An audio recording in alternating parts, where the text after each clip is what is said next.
요한계시록 1장 9절 말씀 보겠습니다. 요한계시록 1장 9절 말씀 보겠습니다. 제가 보겠습니다. 나 요한은 너의 형제요 예수의 환난과 나라와 참음에 동참하는 자라. 하나님의 말씀과 예수의 증거를 인하여 반모라 하는 섬에 있었더니 주의 날에 내가 성령에 감동하여 내 뒤에서 나는 나팔 소리 같은 큰 음성을 들으니 가로되 너 보는 것을 책에 써서 에베소, 서머나, 버가모, 두아디라, 사대, 빌라델비아, 라오디게아 일곱 교회에 보내라 하시기로. 네, 보내라 여기서 끊겠습니다.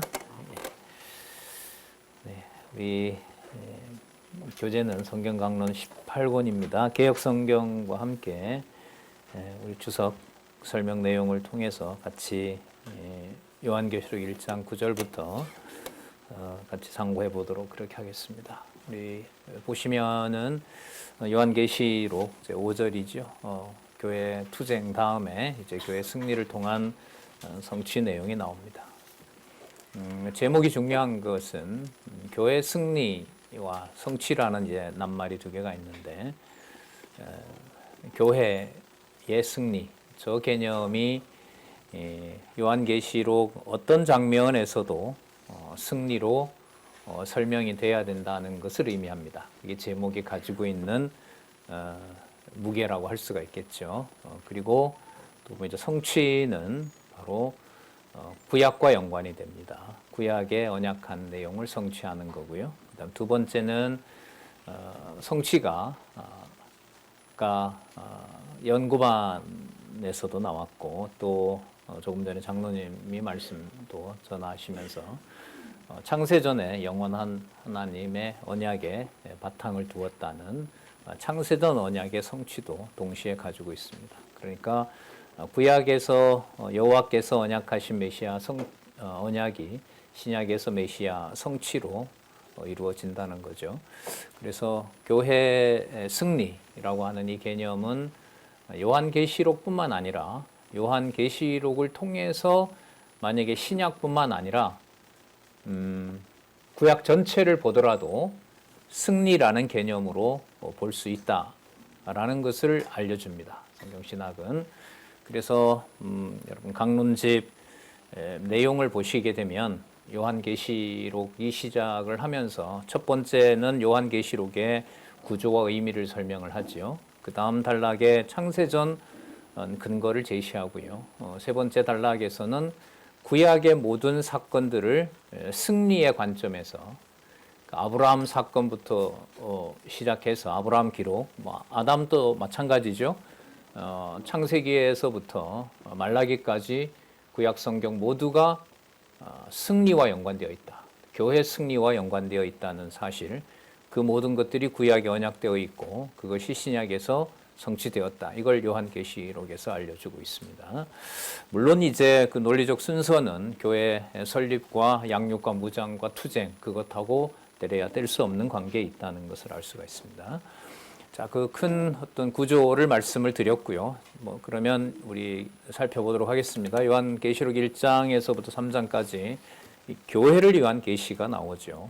지난번에 우리가 살펴봤지만 예수 그리스도의 계시라. 예수 그리스도께서 당신이 머리 되신 교회에 대한 계시 내용을 알려주는 내용이 1장에서부터 3장까지 나타나 있습니다. 먼저 20절까지 전체 계시의 서론이 나오고요. 지난 시간에 우리가 8절까지 살펴봤고요. 오늘 9절에서 20절까지 기록을 지시한 이상을 보도록 하겠습니다. 요한계시록은 편지를 쓰는 서신서 방식으로 그렇게 쓴 것이 아니고요.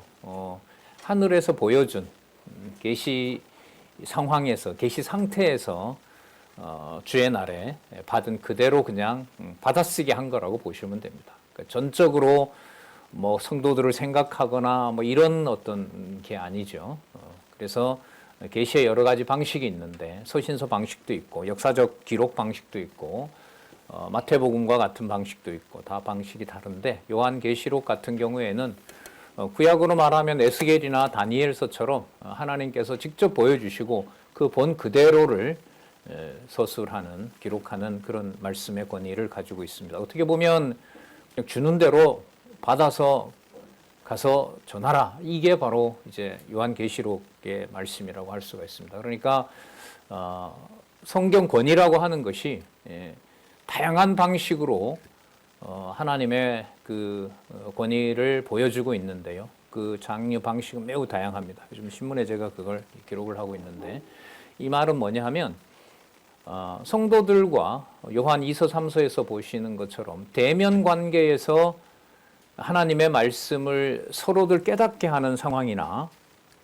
요한계시록이나 다니엘이나 에스겔에서처럼 하늘에 감당할 수 없는 그 이상을 보고, 사도 요한도 그렇고요, 다니엘도 그런데 그 계시의 모습을 보여줬을 때 너무 무서워서 그냥 기절합니다.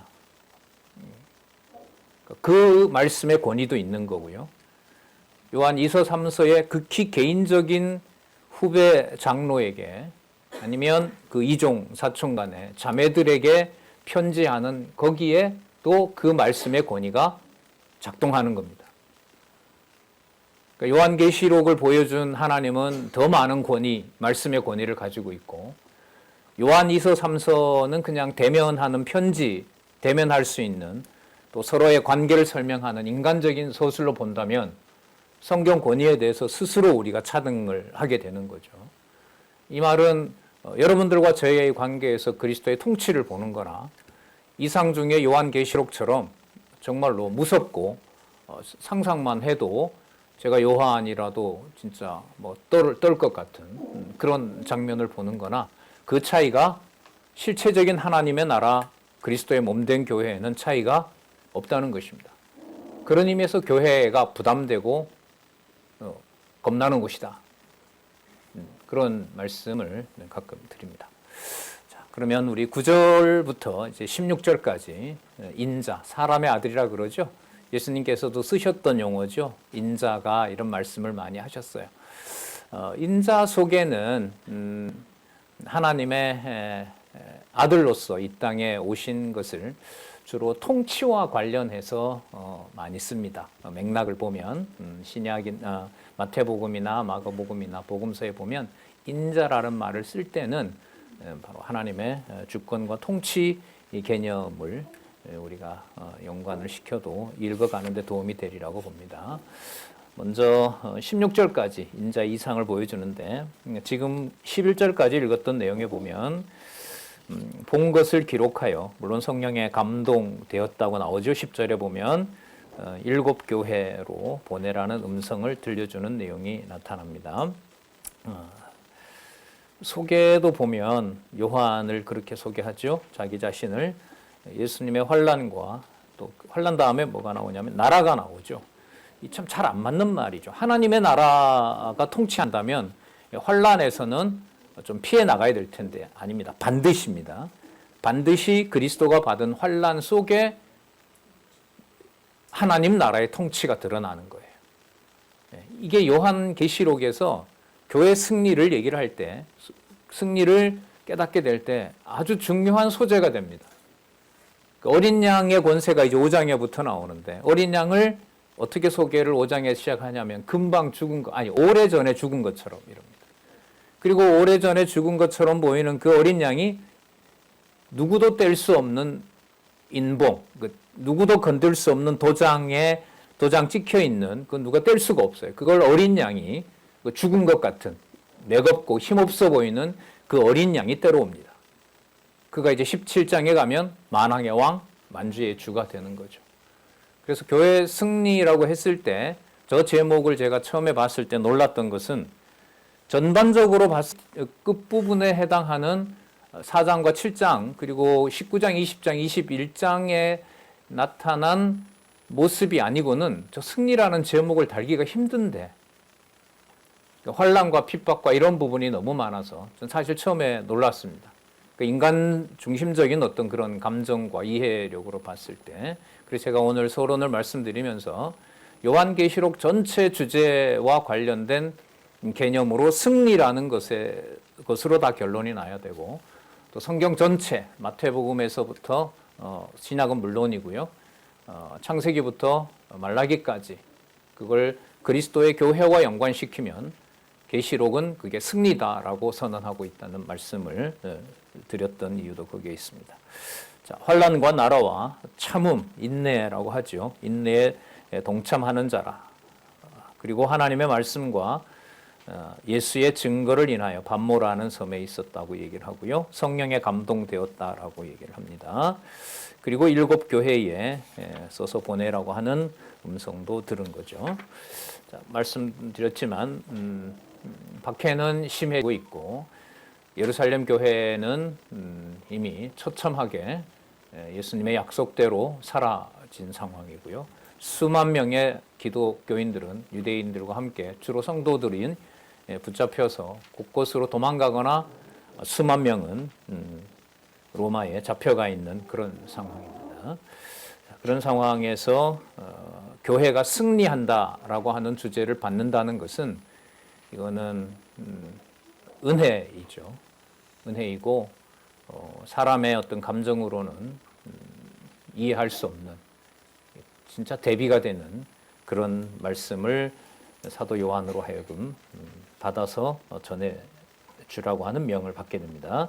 12절에서부터 16절에 보면 7 금촛대 사이에 인자 같은 이의 모습을 보여주는데, 12절에 보면 몸을 돌이켜 자신에게 말하는 음성을 알아보려고 돌이켰는데 뭐가 나타나냐 하면 7 금촛대가 나타납니다. 촛대는 구약에 보면 어디에 있는 거죠? 예, 지성소 앞에 있죠. 지성소 앞에 금촛대가 놓여 있습니다. 그리고 히브리서에서 이 금촛대 얘기가 나왔었죠. 자, 그 다음에 촛대 사이에 인자 같은 이가 발에 끌리는 옷을, 가슴에 금띠를 띠고, 그 머리와 털의 희기는 흰 양털 같고 눈 같으며 그의 눈은 불꽃 같고, 그의 발은 풀무에 단련된 빛낙 주석 같고, 그의 음성은 맑은 문소리 같으며, 그 오른손에 7 별이 있고, 그 입에 좌우에 날선 검이 나오고, 그 얼굴은 해가 힘있게 비친과 같더라. 온화한 모습일까요? 무서운 모습일까요? 영광스러운 모습이에요. 예, 입에서는 칼이 나와요. 나오고, 얼굴은 뭐 해가 비치니까 얼굴도 볼 수가 없는 거고요. 그러니까 16절에 7 별이 나오는데, 7 별은 나중에 가면 이게 7 교회의 사자들이죠. 7 교회의 사자들, 말씀을 받아서 전하는 자들, 바로 그들과 관계가 있습니다. 자, 앞으로 계속 이제 이 개념들을 설명을 하니까요. 인자 같은 이의 모습. 사람 모습은 아니죠. 지금 이 모습을 보면 일반적인 사람 모습은 아니고요.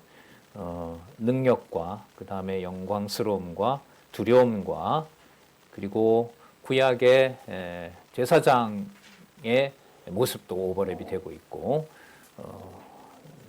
그 분을 지금 소개를 하고 있습니다. 물론 그리스도와 연관이 되겠죠. 거기 9575페이지에 보면 인자에 대해서 설명을 하고 있는데, 태초부터 있는 영원한 말씀이 육신이 되어 아브라함과 다윗의 자손으로 세상에 오신 이제 그리스도를 가리킨다라고 말씀을 하고 있죠.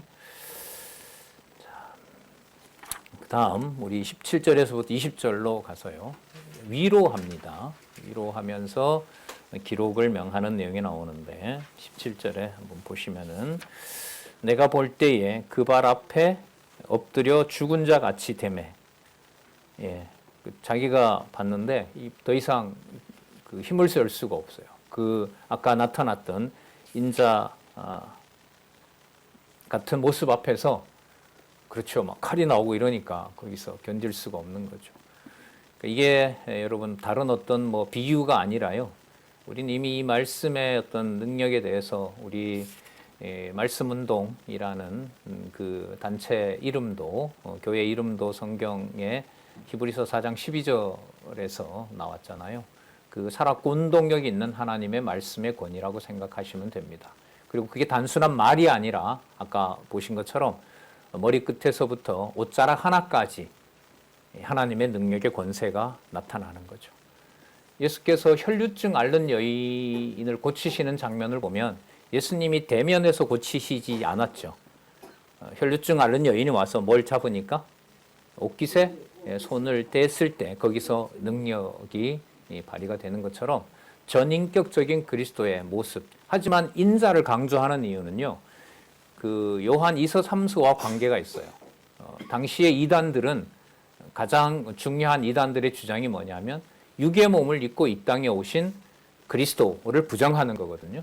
그래서 인자라고 하는 것은 반드시 육의 몸을 입고 이 땅에 오신 하나님의 아들, 그리고 구약의 언약한 메시아, 그 사실을 강조하는 거기 때문에 인자는 매우 중요합니다. 그리고 그 인자가 하나님의 아들이라는 사실을 아까 머리에서부터 시작해서 발까지 하나님의 능력의 영광, 그리고 구약에 이미 약속되었던 내용들, 신약에서 보여주셨던 내용, 또 다른 부분에서 설명한 내용들이 그리스도에게 모아져 있어요. 주제는 교회 승리를 위해서 그렇게 모아 놓은 겁니다. 그렇기 때문에 이 모든 계시록에 나타난 기록들의 해석의 핵심 중에 주의해야 될 점은 뭐냐면 어떤 새로운 것들이 시작되는 게 있으면 안 돼요. 창세기부터 시작해서 지금까지 모든 내용들에 대해서 모든 것이 성취돼야 되는 거예요. 성취는 뭘 전제로 하냐면 언약을 전제로 하잖아요. 그래서 상세한 내용들, 그래서 이 요한계시록 주석가들이 하는 가장 기본적인 일이 뭐냐면 각 낱말에 대한 출처를 전체적으로 일단 모든 성경에서 확보하는 거예요. 그걸 확보하지 않고 뭔가가 남겨지게 되면 요한계시록은 끝나는 게 아니라 뭔가 또 다른 계시로 가게 되는 거예요. 그러면 이제 이단들이 나오는 거죠. 내가 그 사람이다.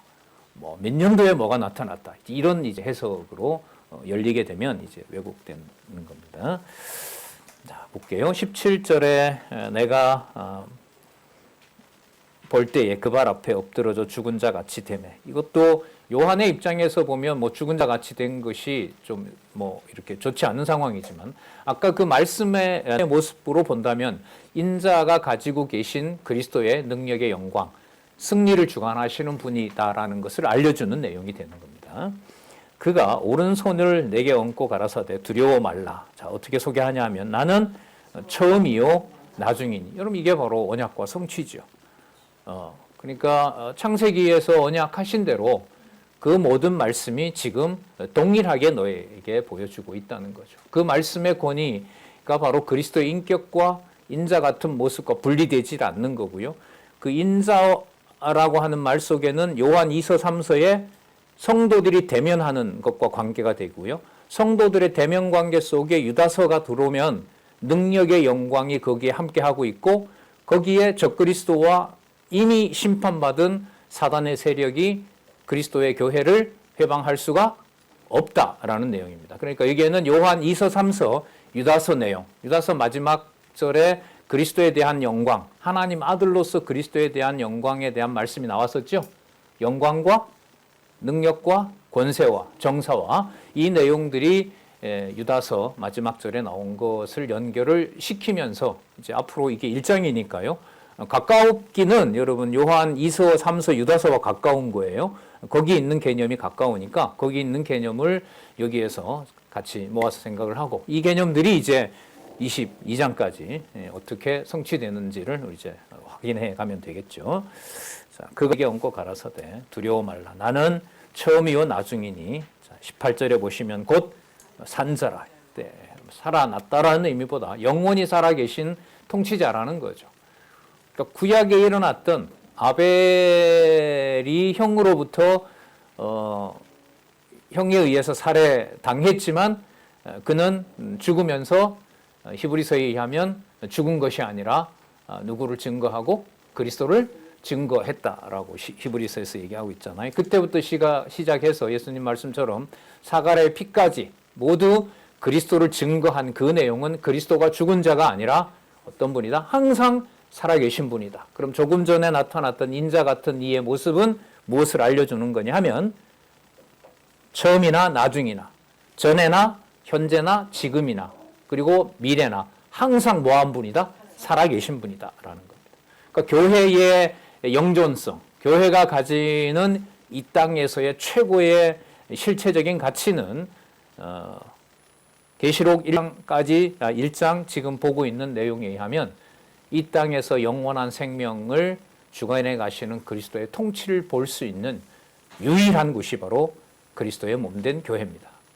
그 교회를 요한계시록은 패배한 적이 없고 항상 뭐 하는 곳이다? 승리하는 곳이다. 지금 여기에서 보면 죽은 자, 죽었다가 부활하신 자, 항상 부활로 그 그리스도의 교회는 생명을 보장받을 수 있도록 내가 승리하게 하는 곳이다. 그러니까 교회를 두고 슬퍼하거나 교회를 두고 뭐 참담해하거나 교회가 패배한다거나 교회가 뒤로 물러간다거나 그런 의미 부여를 요한계시록은 할 수 없게 만듭니다. 나중에 6장에 나오는 순교자들조차도 슬퍼하죠. 근데 두루마리 쥐고 쉬라고 그러죠. 그리고 너희들 숫자를 그대로 채워야 되는 것이 바로 그리스도가 통치하는, 아까 조금 전에 나타났던 인자 같은 이가 통치하는 곳이 바로 그리스도의 몸된 교회라는 겁니다. 이 통치를 승리로 이해할 수 있고 승리감을 가지고 확신을 가지고 승리에 대한 확신을 가지고 견딜 수 있게 하는 분은 오직 예수 그리스도입니다. 벌벌 떨면서 두려움 가운데 순교한 자나 감당할 수 없는 시험 앞에서도 여호와를 찬양합니다라고 순교한 자나 우리가 봤을 때는 누구는 시험을 든 것 같고 누구는 넘어진 것 같고 저 사람이야말로 견딘 것 같구나. 그건 우리의 관점인 거고요. 그리스도의 어린 양의 이미지는 그리스도의 교회가 승리한다고 하는 그 사실을 우리의 이해력과 판단력으로 함부로 말할 수 없도록 하는 그야말로 교회 그 자체는 그리스도의 통치 아래 승리할 수밖에 없는 거기에는 이미 그리스도의 심판과 은혜가 함께 드러나고 있다는 사실을 우리는 앞부분에서도 유다서에서도 확인한 바가 있죠. 자, 8절에 보면 곧 산자라 내가 전에 죽었었노라 볼지어다 이제 세세토록 살아있어. 자, 그 다음 나오죠. 뭐와 뭐의 열쇠를 가졌다? 사망과 음부의 열쇠를 가진 분입니다. 그래서 바로 그 통치권 앞에 그걸 대면하고 사도 요한은 엎드려서 죽은 자 같이 그러니까 사망한 자 같이 그 권세 앞에서 사도로 하여금 이미 온몸으로 겪게 하는 겁니다. 자, 사망과 음부의 열쇠를 베드로에게 준 게 아닙니다. 마태복음에 보면 마치 너가 열면 뭐하고 하는데 요한계시록은 선명합니다. 그 베드로에게 준 적 없어요. 사망과 음부의 열쇠는 바로 그리스도께서 가지고 계신 겁니다. 이걸 여러분 요한계시록 앞에 있던 그 유다서가 얼마나 중요한 논리적 연관성이 있는지 모릅니다. 그러니까 요한 3서가 끝나고 바로 요한계시록으로 오는 것하고요. 유다서의 내용에서 적그리스도를 경계하게 하고요. 창세로부터 이미 그리스도의 심판이 임하였다라고 하는 그 말씀이 유다서에 기록된 다음에 그 다음에 요한계시록 오는 그 관계는 너무 아주 그 논리적 일관성으로 보면 중요한 의미를 가지고 있습니다. 우리 장로님 유다서가 70년 경이라는 약간 논란은 있어요. 그러니까 70년 경인데 저게 예루살렘이 멸망하기 전인지 후인지에 대한 얘기에 대한 논란은 약간 있어요. 하지만 임박한 거예요. 예루살렘 멸망 임박해 있고 사실 요한계시록에 오면 이미 예루살렘 교회는 그리스도의 또 사도들의 주 활동 무대였던 예루살렘 교회가 사라진 것은 이 성도들에게 있어서는 이거는 감당할 수 없는 일이죠. 그러니까 승리라는 말을 입에 올릴 수 없는 상황. 하지만 승리했다. 이미 전에도 지금도 앞으로도 교회는 절대로 무너질 수가 없다. 그리스도는 또 반드시 본 그대로 와서 이 나라를 그리스도의 나라가 되게 한다. 세상 통치가 하나님의 나라가 되게 한다. 그런 말씀으로 알려주고 있는 거죠. 자, 1장 19절에서부터 20절은 이 요한계시록을 이해해 갈 때 매우 중요한 부분입니다. 자, 한번 우리 신경을 써서 보도록 하겠습니다. 1장 19절에서부터 20절에 보면 자, 본 것과 이제 있는 일과 장차 될 일을 기록할 것을 명합니다. 자, 요 말씀, 요약 속에 요한계시록 전체 구조가 들어 있습니다. 지금 1장이잖아요. 2장에서부터 시작해서 22장까지 전체 구조가 여기에 나오는데, 그 옆에 있는 9579페이지에 있는 내용들을 바탕으로 설명을 좀 드리도록 할게요. 본 것은 2장, 3장입니다. 자, 이제 2장, 3장 설명할 거거든요. 자, 2장, 3장 내용이 뭐냐면 7 교회에 대한 계시 내용이 바로 본 것입니다. 이거는 본문에 그대로 나옵니다. 그 다음에 이제 있는 일은 주의 영광과 권세와 관련된 4장에서부터 7장까지입니다. 자, 그러면 몇 장에서부터 몇 장이 남냐 하면 8장에서부터 22장까지 남죠. 그러면 장차 될 일이 8장에서부터 22장까지인데, 자, 여기에서 사도 요한 기준으로 보면 미래일 수 있지만 우리 기준으로 보면 뭐일 수 있을까요? 과거인 게 있는 거죠. 그 당시가 95년이면 예루살렘 성전은 망한 것은 과거가 돼요. 그건 우리에게도 과거가 되고 사도 요한에게도 과거예요. 하지만 유대인이 한 사람도 남지 않는 엄청난 큰 사건이 있어요. 그게 이방 전도가 될 수밖에 없는 현실이 됩니다. 그러니까 유대인이 예루살렘에 한 사람도 남지 않았다는 말은 두 가지죠. 유대인이 전부 뭐 했거나 싹 죽여버렸거나. 근데 그렇진 않았거든요. 70년에 멸망하면서 로마만 하더라도 한 5만 명을 잡아갑니다. 그 5만 명을 잡아가서 8년 동안인가요? 10년 동안인가요? 세운 게 여러분들 관광 가서 보는 바로 그 콜로세움입니다. 거기에 성전에서 훔쳐간 돈과 거기서 잡아갔던 유대인들을 동원해서 지어 놓은 게 콜로세움이고, 그걸 다 짓고 난 다음에 그 기독교인들을 다시 거기다 놓고 사자밥이 되게 한 것이 바로 저 콜로세움이 되는 거죠. 그로부터 대박해가 적어도 13년까지, 413년까지, 아까 우리 장로님 325년인데, 그때는 밀라노 칙령이 있은 한 몇 년이 지난 거니까, 시작은 313년까지, 그러니까 100여 년경부터 한 200여 년 동안 대박해 시대가 시작이 되죠. 자, 어쨌든 바로 유대인들이 한 사람도 예루살렘에 남아있지 않는 것, 그게 여러분 135년이거든요. 역사적으로 명시가 되어 있습니다. 이건 사도 요한은 보지는 못했어요. 하지만 우리가 봤을 땐 이미 이건 뭐가 되죠? 과거가 되는 거예요. 자, 요게 중요합니다. 요한계시록에서 이 구분을 하지 못하게 되면 이게 막 시간이 엉켜가지고 이게 언젠지 뭐 날짜 계산을 하고 이런 일이 이제 벌어지게 되는 거죠. 명확한 날짜를 계산하지만 성경에서 분명히 이루어진 것에 대해서는 역사적 사실로 이제 우리가 확인할 수 있는 자료로는 확인을 하고 있고, 그걸 제시해 놓은 것이 여러분 강론집입니다. 자, 그리고 이 사건은 다니엘서가 12장으로 끝나는데, 다니엘서 12장에 이미 헬라와 그 다음에 로마 제국이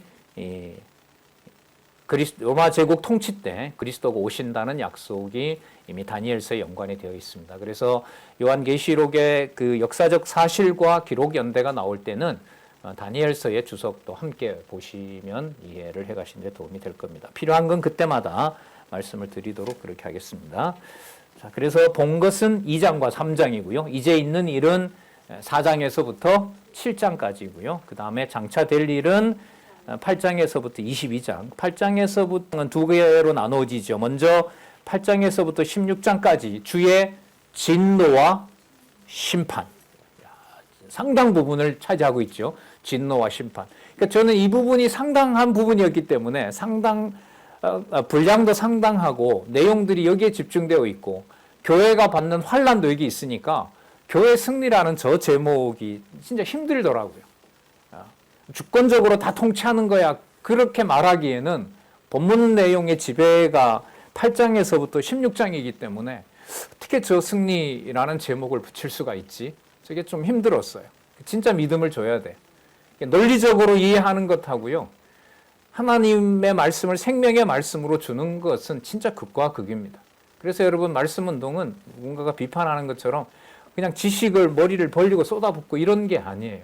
그래 되면 좋겠어요. 차라리 어느 일정 기간 동안 탁 배우면 처음서부터 끝까지 AI보다가 더 빠른 속도로 모든 상황을 딱 직면하면 하나님 주권과 하나님의 작정과 하나님의 이름 딱 그게 나오면 좋겠어요. 근데 그렇게 되질 않죠. 사도 그리스도가 일단 그렇게 되지 않았잖아요. 그리스도가 와서 눈물을 흘렸잖아요. 통곡하셨잖아요. 피와 물을 다 짜내셨잖아요. 속이 터졌잖아요. 그런 과정 속에서 아버지 앞에서 통곡과 눈물로 아버지께 순종을 배워간 역사이기 때문에 같은 육의 몸을 가지고 성령의 중생으로 살아가는 하나님의 백성들이 그렇게 될 리가 없는 거죠. 자, 20절 볼게요. 당장 나오죠? 20절에 보세요. 내 뭐 한 것은 본 것은, 아까 본 것이 이제 2장 3장에 나오잖아요. 본 것은 내 오른손에, 여기 나오네요, 7 별의 비밀. 자, 이 풀어주지 않으면 모르는 거예요. 7 별이 있다는 거고요. 7 금 촛대가 있습니다. 자, 이게 풀어줍니다. 7 별은 뭐라 그러죠? 7 교회의 사자인 거예요. 7 교회의 사자입니다. 말씀을 전하는 자이죠. 복음서에 보면 주로 수신자들이 나오죠. 뭐 개인이 나오기도 하고 장로가 나오기도 하고 교회 말씀을 전하는 강론자이기도 하고. 자, 이 사자라는 말은 여기서도 이제 설명을 하고 있습니다만은 천사가 아니라 하나님의 보내심을 받아 교회를 보살피는 자. 그러니까 이게 교회를 보살핀다고 했을 때는 규모는 다 다르단 말이죠. 에베소 교회에서부터 라오디게아 교회까지 7 교회가 나오는데, 그러니까 이때 사자는 바로 뭐냐 하면 어느 특정한 지도자가 아닌 거예요. 예를 가정교회 같으면 그 가정교회에서 말씀을 인도하는 어머니가 되든지 아니면 할아버지 할머니가 되는 겁니다. 아니면 또 그 가정들이 예루살렘이 망한 다음에 예루살렘에서 예를 들면 에베소에 도망을 와서 피난을 해서 거기서 몇 가정들이 또 이방인들과 모여서 같이 공부하게 되면 거기에 사자는 유대인이 될 수도 있고 또 유대인이 될 수도 있는 거예요. 중요한 사실은 7 교회에 반드시 누가 있다는 거예요? 사자가 있다는 거예요. 하나님의 말씀을 전하는 자가 있어요. 그렇죠? 이것도 매우 인상적이었는데, 여러분, 우리가 가정교회라고 얘기를 할 때 아무도 가정교회의 말씀과 무관한 자가 없는 것과 한 사람이라도 하나님의 말씀을 전하는 자가 그곳에 있는 것과 차이는 승리와 진짜 심판과 저주와 축복과 사망의 차이라고 생각을 합니다. 우리 디모데 후서에도 살펴봤지만 바울이 감옥에 있었을 때 아마 그게 이제 2차 투옥일 겁니다. 1차 투옥 때는 변호하는 자들이 바울이 없기 때문에 아시아 지역이나 헬라 반도에서 바울이 왜 감옥에 간 게 부당하고 또 교회가 어떻게 되는지 변호하는 자가 있었어요. 동역자들이. 그런데 디모데 후서를 쓸 때는 처음에 함께 변호하던 자들이 없습니다. 각자 지역으로 다 보내버렸어요. 감옥에 손꼽히는 자, 마가, 누가 정도. 마가, 누가도 귀하죠. 왜냐하면 이들이 성경을 같이 쓰는 동역자들을 나중에 모아놓습니다. 마가가 마가복음 쓰잖아요.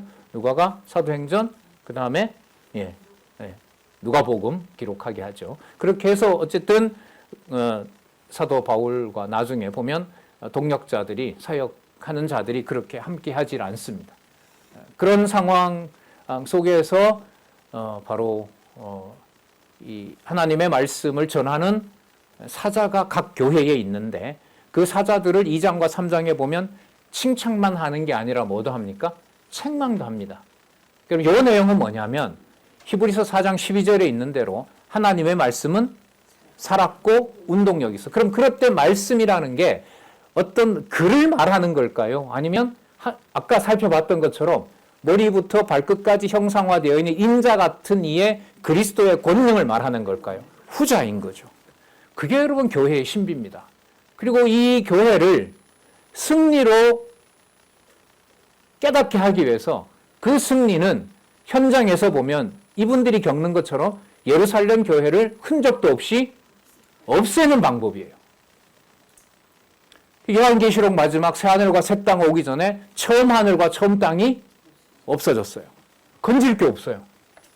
그것도 얼마나 큰 충격이에요? 거기에 여러분 천년왕국이 들어갈까요? 안 들어갈까요? 안 들어가요? 그럼 남겨놨다 이렇게 해야죠.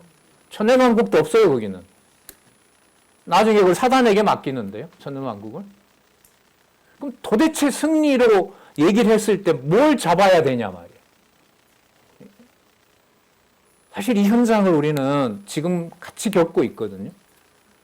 뭐 비행기로는 몇십 분이면 3, 40분이면 되고 한 4, 50, 한 너다섯 시간 달리면 가는 바로 북녘에 있는 동포들이죠.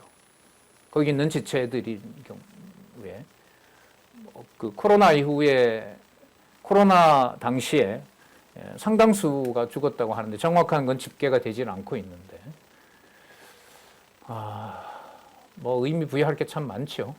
다음에 이제 뭐 한국 교회사나 현대 교회사를 하면서 다뤄야 될 내용들이 있긴 하지만 자 그래서 여기에 교회의 사자 이 문제는 매우 중요합니다. 그러니까 그 사자가 말씀을 전하고 그곳이 인간적으로 평안해지고 그 적그리스도로부터도 보호받고 뭐 이런 곳이라고만 설명해주면 참 좋은데 2장 3장에 들어가면 에베소 교회부터 시작해서 뭐 서보나 그 다음에 버가모 그 다음에 두아디라 그 다음에 사대 빌라델피아 라오디게아 이렇게 이제 이렇게 말바꿈 이렇게 한 것처럼 이렇게 아시아 지역을 교회를 얘기를 하거든요. 그리스도께서 위로해주고 보듬어주고 이래도 좀 모자랄 판에 어려운 상황이기 때문에 아주 정확하게 너희들이 거짓을 지금도 따르고 있다. 그리고 너희들 내줘서 순교시키겠다. 그리고 너희들 눈앞에 적그리스도가 와서 무릎 꿇게도 하겠다. 그런 모든 통치를 아까 본 그 모습대로 일곱 교회에 그대로 얘기를 합니다. 그게 2장에서부터 3장까지입니다.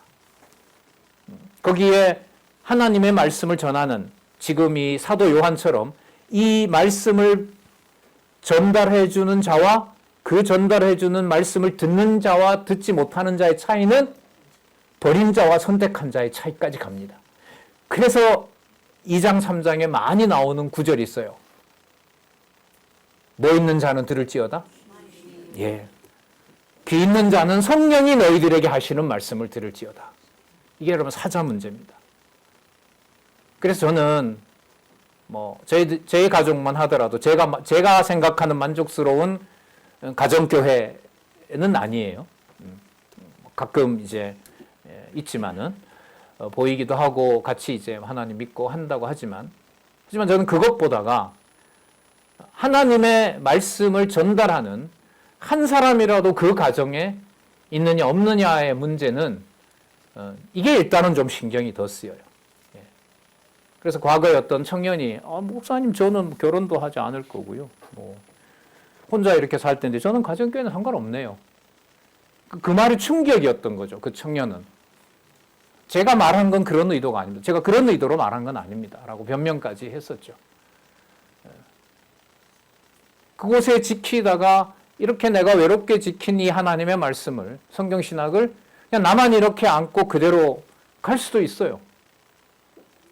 다른 교회에 가서 엄마 아빠 그냥 교회 다니면 되지. 뭐가 그렇게 별스럽다고. 코로나 때 어떤 분이 방송을 틀었대요. 자기가 봤을 때는 그렇게 시끄러운 것도 아니었대요. 근데 이웃 사람들이 몰려와서 텔레비전 소리 좀 줄이라고. 그 자녀가 하는 말은 뭘 그렇게 별스럽게 하냐. 그냥 주위에 있는 교회 나가고 그냥 거기서 그냥 말씀 들으면 되잖아 엄마. 근데 그분은 그렇게 할 수가 없어요. 아파도 틀어야 되고 여러분 집에서 해보셨죠? 옆에 있는 남편이나 아내가 들으라고 볼륨 올려봤죠? 옆에 있는 사람이 고마워 그런 말 들어봤어요? 줄여! 이어폰 끄들어. 예. 이 여러분 교회의 사자 문제입니다. 진리의 말씀을 전하고 전달하는 자가 그 자리에 있으면요. 승리라고 어떤 일이 벌어져도 승리라는 말을 빼면 뺄 수 없어요. 뺄 수 없어요. 그러니까 승리가 될지 그 말씀에 의해서 심판을 받을지 그건 그야말로 하나님의 주권과 은혜 속에 있어요. 하지만 이 땅에 기절하는 사도 바울도 하나님의 말씀을 다시 쳐서 기록하게 하는 놀라운 은총이 있기 때문에 또 성경신학은 어디를 펴도 사람 원하는, 사람이 즐거워하는 어떤 메시지가 아니라 살아계신 하나님을 증거해주는 말씀이기 때문에 너무너무 감사한 거예요. 들을 수 있고, 그래서 우리 기억나시는지 모르겠네요. 계시록 1장 3절에 읽는 자와 듣는 자와 기록한 것을 지키는 자들은 복이 있나니 때가 가까움이라. 그게 1장 2절의 시작이 됐거든요. 1장 3절인가요? 1장 3절에서부터 3절이었죠. 예. 자, 볼게요. 그럼 교회의 사자와 함께 당연히 띠에 따라 나오는 게 일곱 촛대는 무엇이다? 일곱 교회니라. 그러니까 말씀과 교회, 이거는 떼려야 뗄 수가 없죠. 디모데 전서에 나왔었죠. 3장 15절. 교회는 무엇과 무엇이라? 진리의 기둥과 터니라. 그걸 디모데 후서에 하나님의 말씀은 하나님의 감동으로 된 것으로 교훈과 책망, 그렇죠. 교훈과 책망과 바르게 함과 하나님의 의를 교육하기에 강력한 하나님의 말씀이 되는 거죠. 히브리서 4장 12절에서 우리가 확인했고요. 그 히브리서에서 그 말씀은 하늘에 있는 하나님의 총회, 반드시 해체될 수 없는 영광스러운 나라, 아벨의 피를 오히려 숭배하지 않고, 그래, 아벨도 그렇게 죽는 게 당연하지. 왜 너가 그렇게 죽는 게 이 땅에서 보는 소망이 아니라 그리스도가 장차 지성소에 갈 흘릴 피니까 너 죽어, 돌에 맞아 죽을 만해. 이게 아니에요, 히브리서가? 그걸 지금 요한계시록에서는 뭐라고 하냐면 승리라고 얘기를 하는 거예요. 그래서 제가 잘못 과대하게 했는지 이제 여러분들이 지적을 해주시면 좋겠어요. 그런 의미가 아니고 그 승리는 이런 우리가 공감하는 것도 있어요라고 히브리서 계시록에서 그렇지는 없는 것 같아요. 그러니까 우리 중심으로 인간적인 어떤 감정을 섞어서 설명할 수 있는 그런 교회 승리는 계시록에 없다고 생각을 해요. 자, 일단 내용과 또 전체 구조에 있어서 매우 중요한 내용이라고 할 수가 있습니다. 기왕 온 거에 좀 더 한 가지 좀 세밀하게 좀 더 말씀을 좀 드리도록 할게요. 9579페이지에 보시면요. 중간에 보시면 자, 그 게네스타이라는 말이 나오는데 여기 부정사 과거 중간태 디포넌트 동사라고 나오는데 여러분 중간태라는데 좀 체크를 하시기 바랍니다. 그럼 중간태는 뭐냐면요, 말하는 사람이 반드시 그 말을 이루겠다라는 문법적인 툴이에요, 헬라어에서. 그리고 그 영향은 누구에게 와야 되냐면 말하는 사람에게 그대로 돌아와야 돼요. 우리가 영어나 이런 데 제기동사라는 게 있죠. 제기동사라는 게 하는데 그 행동한 것이 자기한테 돌아오는 거예요. 이게 바로 중간태예요. 내가 반드시 이루겠다. 근데 그 결과는 하는 너에게 있는 게 아니라 말시키는 나에게 목적이 있는 거다. 그럼 이게 여러분 뭐하고 관계되죠? 여호와 계시와 연관되는 거죠. 언약하신 대로 뭐한다? 성취한다. 이것을 설명하기에 다른 데는 문법이 없어요. 이게는 헬라어에 있는 중간태라는 거예요. 중간태라는. 그래서 이 중간태에 대한 설명을 이 저자는 이 요한계시록에서 이 동사를 체크를 합니다. 그러니까 누가 살아서 누가 성취하시는? 여호와 하나님이 살아계셔서 성취하시는 그 부분을 설명하기 위해서 그런 거고요. 그 다음에 그 밑에 내려오시면 자, 장차 될 일은 첫째 화가 끝나고 둘째 화가 계속하여 나타나고 있고, 여러분 이게 9장에 나타납니다. 요한계시록 9장에 나타나고요. 자, 그 다음에 또 나타나게 될 일과, 이거는 요한이 볼 때 이제 미래와 관련이 된 거죠. 우리로 봤을 때 이게 과거가 되는 거예요. 그 다음에 셋째 화로 인한 세상 종말의 시기. 여러분 이게 15장, 16장입니다. 아까 제가 8장에서부터 22장까지를 크게 얘기를 했고요. 자, 그 부분을 좀 더 상세하게 말씀을 드리는 거예요. 자, 첫째 화, 둘째 화는 9장이고요. 그 다음에 셋째 화 얘기는 15장과 16장에 나타납니다. 자, 이 부분은 나올 때 좀 더 설명을 하도록 할게요. 그 다음에 셋째 화로 인한 세상 종말 시기와 땅과 하늘에 이루어질 일들은 구체적으로 17장에서부터 22장까지입니다. 17장에서부터 22장까지. 그래서 여러분 본문 19절에서부터 20절 하고요.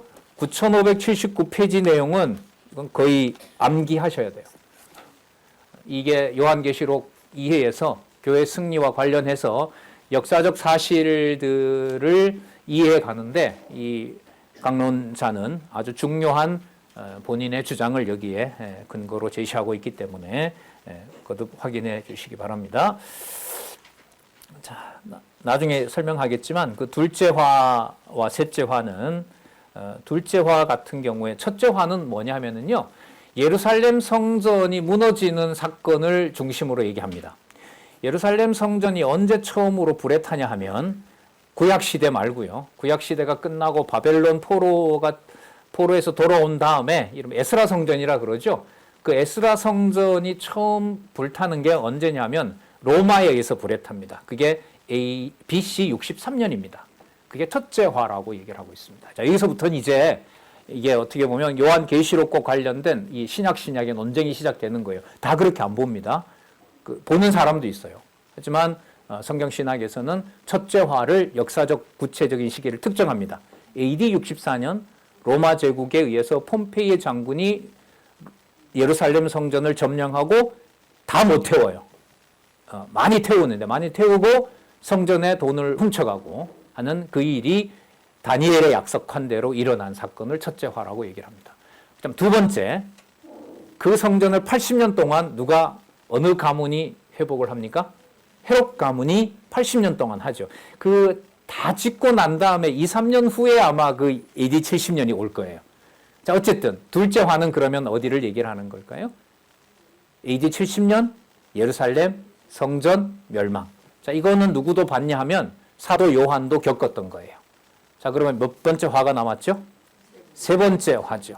세 번째 화는 일곱 번째 나팔이기도 합니다. 이게 겹쳐 있어요. 그건 이제 본문에 나올 때 설명을 드릴 텐데, 자, 셋째 화는 135년 유대인이 한 사람도 예루살렘에 남지 않았을 때, 성은 흔적도 없이 벌써 70년에 사라졌고요. 한 사람의 유대인도 남지 않았던 바로 135년.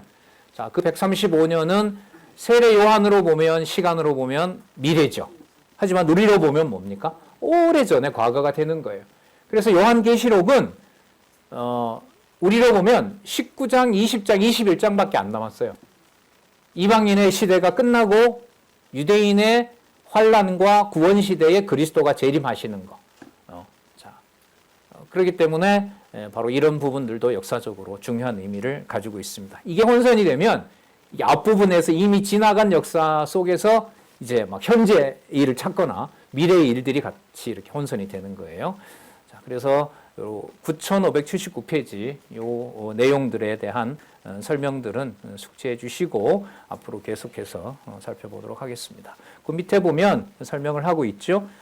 그 대신 남은 진노에 대한 대비 10장에서부터 11장, 그리고 하늘 및 땅에서 이적들 12장에서부터 13장, 자, 그리고 세상 종말 시기 14장에서 22장, 그러니까 앞부분에 또 제가 조금 안내를 해 드렸습니다. 예. 자, 그래서입니다. 그래서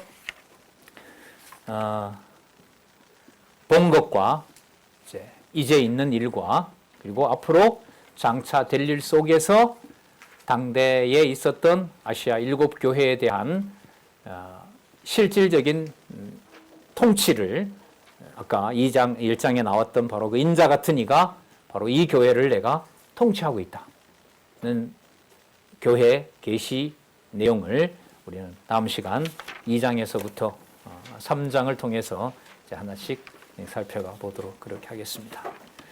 예, 내년 뵙도록 하겠습니다. 네, 기도하겠습니다. 하나님 아버지, 사시와 연한과 일자를 하나님께서 정해 주시고 그때그때마다 하나님이 정하신 뜻을 이 세대의 어느 특정 시간에 특정한 장소에서 성취해 주시면서 창세전 하나님의 영원한 계획을 이 땅에 그 비밀을 확증해 주셨습니다. 그 비밀 가운데 가장 놀라운 비밀이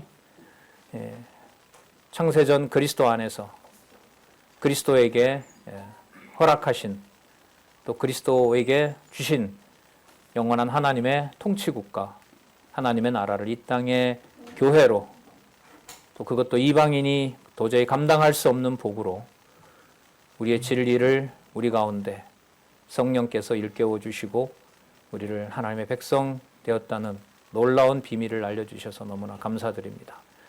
지나간 시간, 또 앞으로 다가올 시간, 요한계시록에서 약속하신 말씀처럼 항상 그리스도가 통치하는 그곳에 감당할 수 없는 슬픔과 또 고난과 때로는 외로움과 슬픔 가운데 있더라도 진리의 말씀이 함께하고 그 진리의 말씀을 들을 수 있는 여러 매체들을 통해서 항시 우리의 귀 옆에, 우리의 머리맡에 진리의 말씀이 있고 우리 손안에 그 진리의 말씀이 항상 살아서 역사하는 바로 그 가운데 바른 말씀으로 우리 성경신학을 허락해 주셔서 이 시간까지 인도해 주셔서 하나님 너무나 감사드립니다.